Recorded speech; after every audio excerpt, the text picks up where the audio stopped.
This is Beyond the Headline. Thank you for staying with us. Tonight, our focus is on Enugu State, and joining me is Senior Special Assistant to Governor Peter Mbah of the state on new media, Ruben Onyechi. Good to have you join us on the program.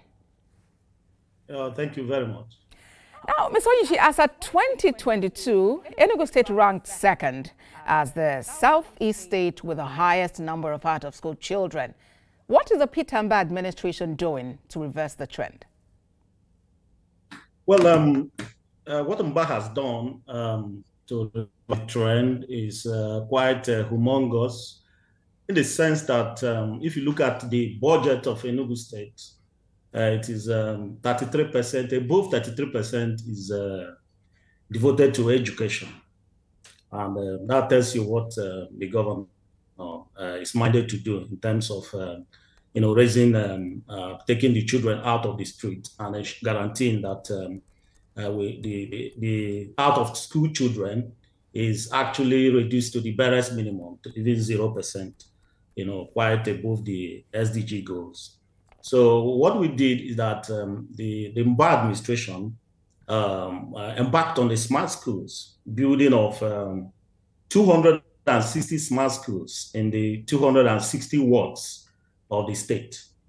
And this smart school is all about getting it smart, picking the child from crèche to JS3. And then they are exposed to main current in education, not just cognitive education, but technical education.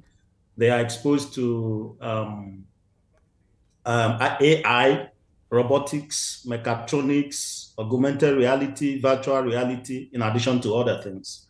So, and one thing about the smart schools is that it is free of charge, which means that no parent has the reason to complain or to give that they haven't got money or anything. So it is something that is that gives every parent the leeway to enroll their children in schools. And like I said, it is free of charge. And then the children are also entitled to lunch, free lunch. So the idea is to have the Enugu child, every Enugu child in school, at least from crèche to JS3, within which. Mr. Onyechi, what is the mode of enrollment into these smart schools? Well, like I said, it is free. Each smart school, we're looking at 260, and each smart school has the capacity to contain up to 1,000 students or pupils, as it were. Because in every ward, Mr. Onyechi, you could have as many as tens of thousands of people within that age range who should actually benefit. So I'm curious as to, what then determines which persons are enrolled into these schools. What are the requirements? Do they have to be indigents of the state? Do they have to have lived in the state for a period of time? What modalities have you set in place? We are looking at children in public schools for now, children in public schools. You understand? And then Enugu State, and it is done in such a way that I doubt that we will even get a word in the state. So we're looking at enrolling everyone. If you look at the capacity, 1,000 in every ward, I think it's enough to contain the number, any number that may come up. So it is not as though we're not discriminating. I know that the other time some people from Anambra State were coming to register, but we said, look, let us enroll children of Enugu State first. Then let's see if we have shortfall, then we cannot contain people from outside the state. All right, so you set out to establish 260 of these model schools in 260 wards of Enugu State. How many of them are functional just yet? All right, they were all taken by 22nd of this month, that's September. But we 260, but we had issues somehow. We were not able to. At least 90% of them were open, but we still had some of them that required finishing touches, and which is being done. So within 2 weeks, that will be completed, and all of them will be ready. So, but 90% of the smart schools have taken off. And I asked this, Mr. Onyechi, because as July, there were reports that only one of these model schools was actually functional, the one in Owo. Yes. That was the pilot scheme. That was the pilot scheme. You understand? It had taken off for like a year now. It was a pilot scheme. So, but we are taking off. You know, we have about 268, because in Enugu metropolis we still had the additional 8, and the idea is even to raise it to up to 300. So that was the pilot scheme. The one we have at was the pilot scheme, and it took off effectively. But by 22nd of this month, the other ones, kicked off. Well, we look forward to seeing, how that goes, because we've mentioned that a number of those projects still need some finishing touches. And you and I know that, especially with the focus and the concerns about maybe building collapses and all, you would want to do your due diligence to ensure that it's in perfect shape to deliver and ensure that whoever is within the halls are safe and can learn without any fears. But what challenges have you encountered in a bid to implementing this project? Yeah, thank you. We had the challenge of contractors sticking to specifications, and that led to the SSG, the Secretary to the State Government, Professor Chideberonia, leading the inspectorate to ensure that contractors abide by the specifications. So we had cases where we had to demolish what some of the contractors were doing, because like you have a specification. Look, you use 16 mm here, you use 12 mm, but you find out that when you go there, you discover that where they should use 16 mm, they are using 12 mm. So the state government had to pull down those structures that didn't comply to the specifications. That was basically the challenge had, the SS having to be there every time. You go to this smart school, and then when you leave, they begin to do what they want. You have to go back so many times. It was really tasking, but the SSG was able to do that with the Commissioner for Works. So monitoring and inspection was actually a challenge, but it wasn't insurmountable. We were able to surmount it because, with contractors, some of them want to make, big profit. It's not as though they're not making profit. But Mr. Onyechi, there are allegations that, this failure that you're talking about is actually hinged on the fact that a significant number of these contracts were awarded to individuals who are closely linked to government officials. How correct is that? No, that is incorrect. That is incorrect. It is these are figments of imaginations, and such narratives. We get to see them, but it wasn't so, because the contract was given to people not necessarily because they were close to the governor. There was due diligence, and due process was followed by advertising, bidding, and all that, bill of quantity. All these processes were followed before we arrived at the award of the contract. So people who are saying that we've seen these narratives, and especially from the opposition, who try to bring up this kind of issues to discredit the government, but it is a lie. And ultimately, the smart is taking off, and the little ones, the few ones that are yet to take off within a week or thereabout, we take off, because it's not just about brick and mortar, raising the structure, but also about equipping it, because each smart school have AI lab, mechatronics lab, robotics lab.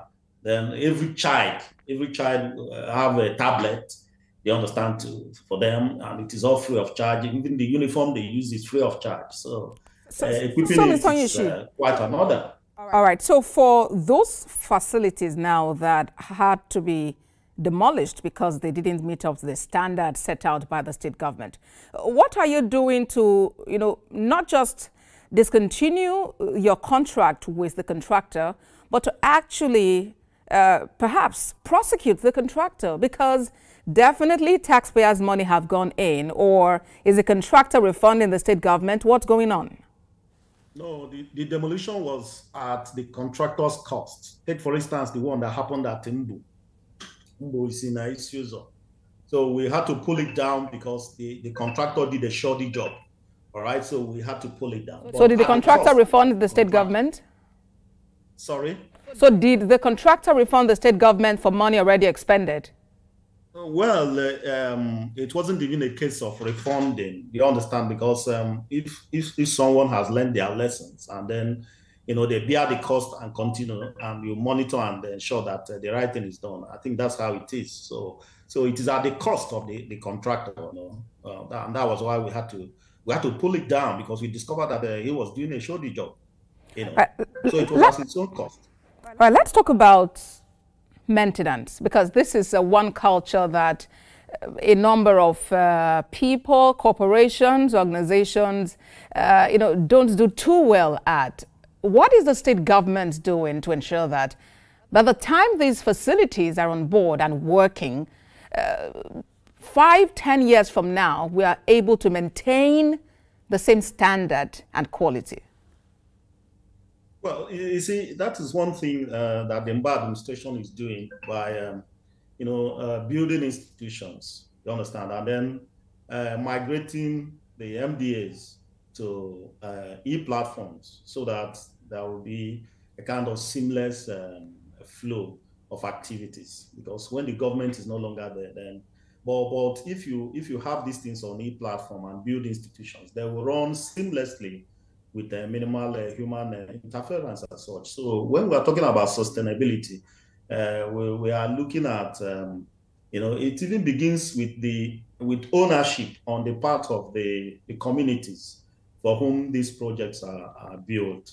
And if you own it and take it as yours, that this project is built in our community and it belongs to us, I think it will go a long way to sustain it. And I'm also looking at security, because there is tendency for these things to be vandalized, and then because the equipment we are talking about, a whole lot of equipment that are installed in the smart schools, so there has to be ownership. The community has to own it, before even government does anything. And we believe that the next government will also buy into this project, because the smart school has come to stay. And I believe that the government that is coming after Mba will see this good thing that His Excellency has done, and we want to sustain it.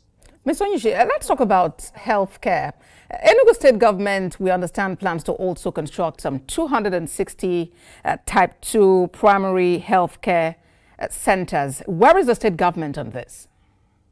All right, the Type 2 260. Have all been completed. The project has been completed.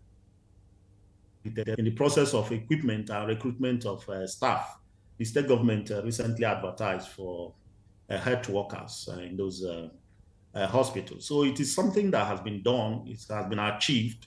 The 260 Type 2 hospitals have been built to completion, and then it's about to take off. That's where we are.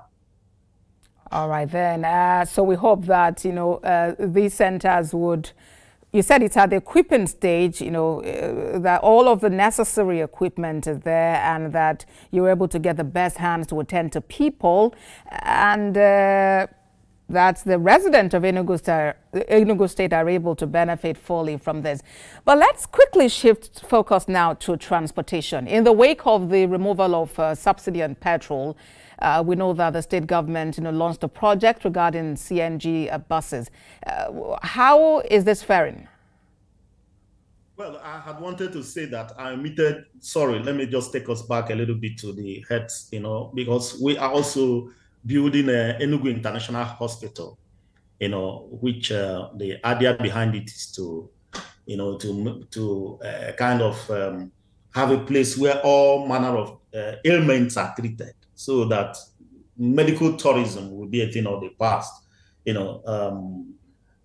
It's almost at the finishing here, and it has the capacity to handle all manner of cases, be it cardiological cases, be it oncology or whatever. It's being done here in Enugu, and that will reduce medical tourism to the barest minimum. Of course, there will be no medical tourism anymore. If anything, Enugu has become a medical tourism hub because of what His Excellency has done in that area. Now, so talking about it means that, yes, before we get to that, so it means that with this, we are hoping that even the governor himself and his family, the first family, and, you know, the politicians and everybody would be receiving health care back home in Enugu State and not necessarily have to go outside the country. Is that what you're saying? Yes, that's what I'm saying. Yes, that's what the governor has done. And it's nearly completed, the Enugu International Hospital. And the media will be watching to see, you know, how it pans out. So let's address the issue, the other issue we raised. Okay. Okay, you are talking about transportation.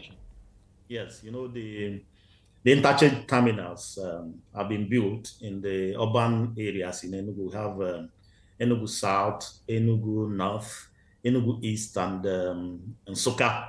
These are the 4 urban areas in the state, and we have the interchange terminals. And the governor was able to procure the CNG buses, and they are up and running. All of them are up and running. It's going on very well, and you know, the ambience.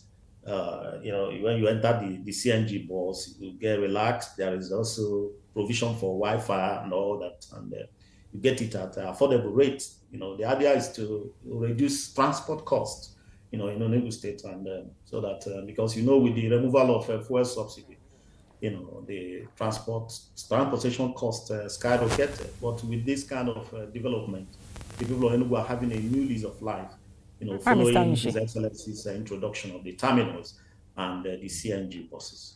Right, now, there are rumors that your principal, Governor Peter Mbah, is at the verge of dumping the party that brought him into power, the People's Democratic Party. You know, and just how true is this? When is the defection going to take place, and what party is he looking at joining? Well, all these things are within the realms of speculation. You know, people tend to speculate, you know, and you know, they think that, you know, these things are happening. You understand? But I can assure you that the governor is still in PDP, as it were. But one thing I want you to know is that Peter Mbah, as we look at him in Enugu State, is an institution. The governor is an institution. He's the party that we know. Therefore, wherever he goes, we follow your leader. That's what it is. He has done so marvelously well that the people are no longer thinking about party. In Enugu State, we are no longer thinking about party, as we are thinking of, you know, this governor that has performed excellently, that has transformed Enugu State within so short a while. What Mbah has done in 2 years is any other governor could not even have achieved in 8 years. And there are also more to come. You know, so we really in Enugu, we are not thinking about party. As much as, you're not thinking about party, but you mentioned a while ago that your principal is still in the PDP. Does it bother you that with the leadership crisis in the PDP at the moment, his chances at perhaps re-election could be ruined? The what? That your principal's chances of being re-elected as governor could be ruined, that if he chooses to run for a second term. Why? Why would it be ruined? I'm talking about the leadership crisis within the People's Democratic Party. Does that not bother you? Okay, yeah, but that is being resolved. Really, yeah, it bothers me. But you know, like I said, it's not even about party. So there's no way the opportunity for him to be re-elected will not be ruined in any way, even at the fact that the party. But I know that the party is trying to reinvent itself. You know, the convention is slated for November. You understand? Did anybody say the convention will not hold? It's unnatural. You know, bickering and all that may be natural, but I know that PDP has this experience of evolving and, you know, being able to come out of some of these challenges. You understand? There have been challenges, quite all right, but they are not insurmountable. So I think the party should be able to do that. But in the event that the governor leaves for any other party, we'll follow him. The entire Enugu State will follow him because he's our party. He's an institution, and we are not joking with him. Senior Special Assistant to Governor Peter Mbah on new media, Ruben Onyechi. Thank you for your time on Beyond the Headlines. Thank you very much. Well, that is our program today. Watch a report broadcast at midnight and at 6 a.m. I am Abosedi Adeniyi Aderemi. Bye for now.